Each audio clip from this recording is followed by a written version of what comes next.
So that kind of has a lot to do with the decision to go 55, because that's what the tires are rated for. Therefore, well, some people would disagree with that. I mean, it's the information is all over the place, but I mean, if you have to go on one side or the other, we're going to go on the safer side. Some thunder. I think I'll go back inside. it was one of the first places that they established as hell on wheels.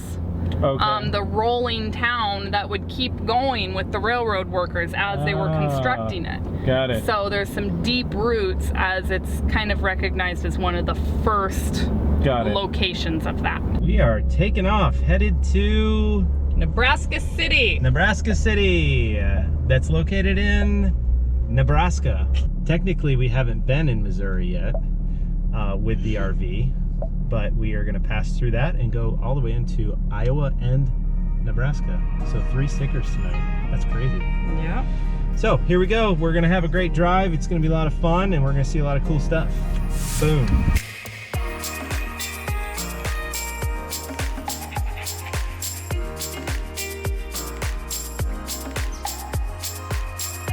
Between St. Louis and Omaha, there's not a lot. Correct. So we had to kind of push it further and make it almost all the way to Omaha today. Right. It was like, do you either drive 3 hours, 2 or 3 hours, or do you drive 6 hours? Yeah. So we went with 6. But so we went for 6, which means actual like 8 hours drive time for us.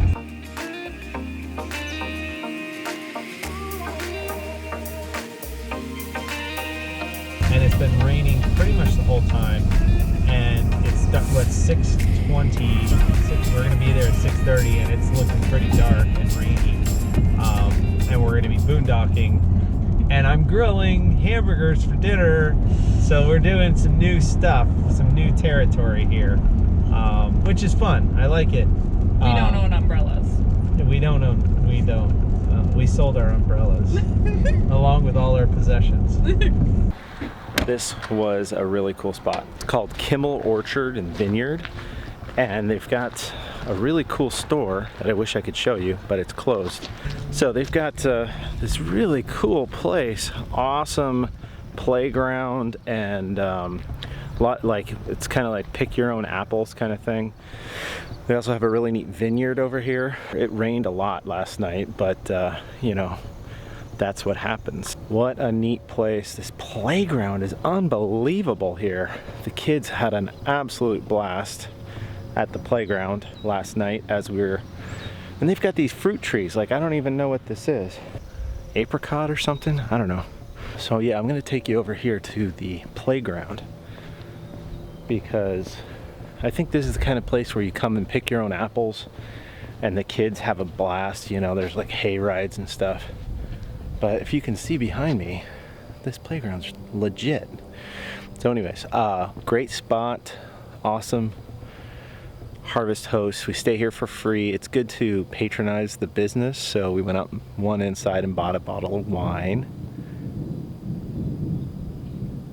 Some thunder. I think I'll go back inside. But yeah, the thunder and lightning. The lightning storm this morning was pretty impressive. And yeah, I think we're going to take off early this morning and get a nice start to the day, heading to North Platte, Nebraska.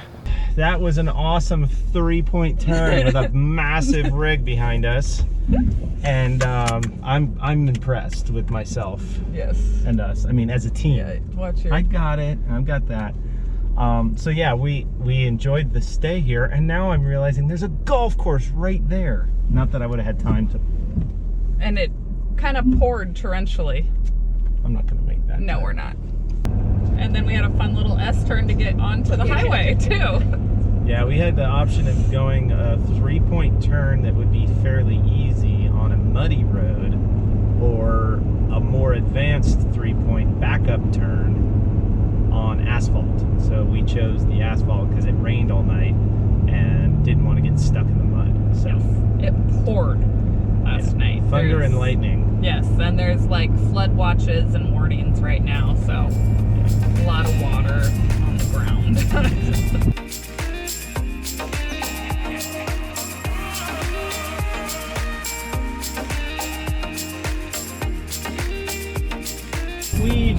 had 2 hours of solid downpour, torrential, can't see out the window because the wipers are going so fast.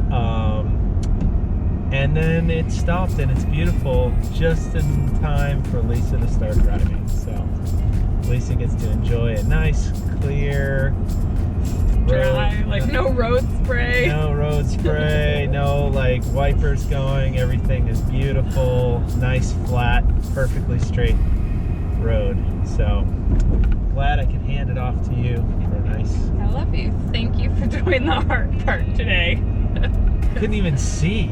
Yeah. And the crazy thing is, I'm driving and we don't go over 55, which is debatable on whether that's safe or not. I think it's safe.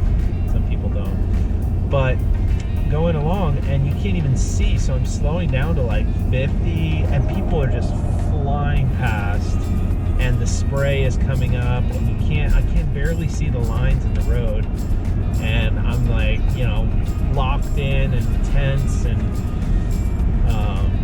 that takes your toll. After doing that for 2 hours, I can just take a little nap, but I'm all caffeined up on my second cup of coffee, so You all sweaty? No, I'm not actually. I am. Really? I was nervous for you. I'm all sweaty. I wasn't. Normally I get all like, ugh, but no, I'm fine. I think now. Well, I did notice you had the air set at like 68, and I'm over there with goosebumps. I had the air going. So far Nebraska, the first 2 hours in Nebraska was pretty, I couldn't see anything. It was all just like locked in on the road, but if you start looking around, it's flat and cornfields.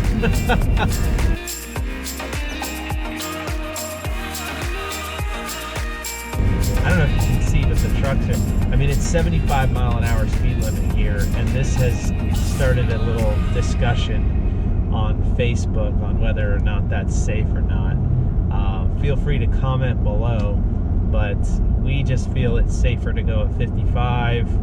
We hear all sorts of stories of tires blowing out, and it's just not worth the risk for us. So People have told us, and we've looked at it, and the tires on the rig are not rated for travel over 55 miles an hour. So that kind of has a lot to do with the decision to go 55, because that's what the tires are rated for. Therefore, well, some people would disagree with that. I mean, it's the information is all over the place, but I mean, if you have to go on one side or the other, we're going to go on the safer side and just go 55, because we just, whatever, we'll drive. If it says 4 hours, it'll then be 5 or 6 hours, and we just limit our day to that, and we just don't go as far, and that's fine, you know. So get to see more of the countryside, which is cool. And I just feel bad for the people like trying to get around us, but you know what? There's no rush. Take your time. protecting our family and our truck is our priority. Yeah. So here we go. We're on our way. We're getting there. This whole season is heading west, and we are heading west at a snail's crawl. Yes. We had an interesting post on Facebook. Yesterday we noticed that a semi carrying the U.S. mail passed us. So I thought it was funny, and I posted something about it on Facebook, and it started a little bit of a discussion on how fast everybody drives. Most people are like, yeah, 55, take it slow, but there are about 10% of the comments out there are like, that's not safe, and you shouldn't be driving that slow, you're creating a problem for everybody else, blah, blah, blah. So, but everybody's entitled to their opinion. We're at the Golden Spike, which is where the two railroads connected to each other, and there's a visitor center here, and there's supposed to be like hundreds or thousands of trains, which we've seen a bunch of them already. So here we are at North Platte. The tower's right up there. We're gonna go check it out.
It's called the Golden Spike Tower, and essentially it's a gimmicky money-making name. Yeah. The Golden Spike was the spike that connected the Pacific Railroad and the Union Railroad, became Union Pacific.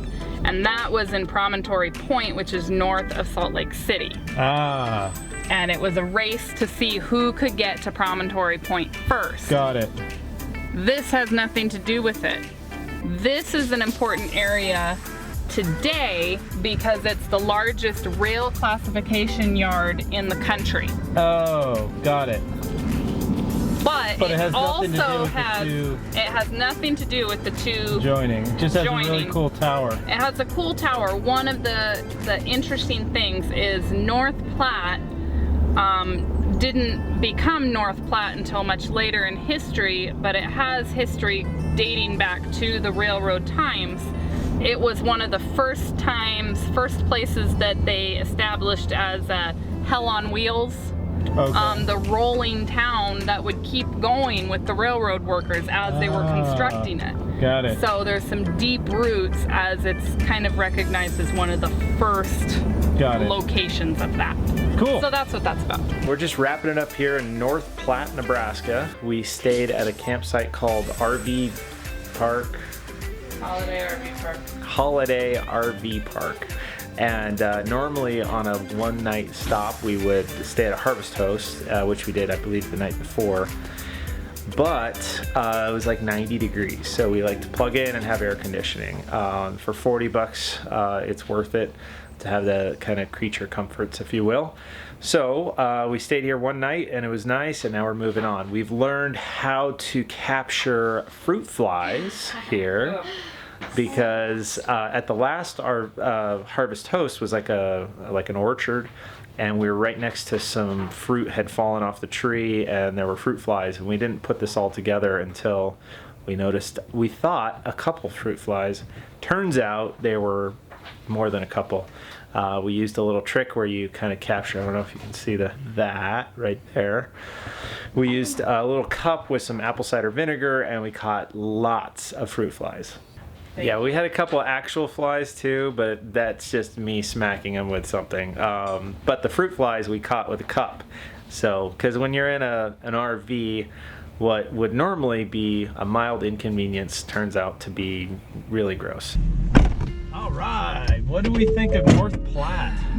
North Platte is an interesting little stop off. Yeah, sleepy little town. Yeah. It's too bad they spelled it wrong, but it is. Off to Colorado, head west, go a little south, and you get to Colorado. So we're excited about that. Everybody ready? Yep. Everybody set? Yep. Here we go!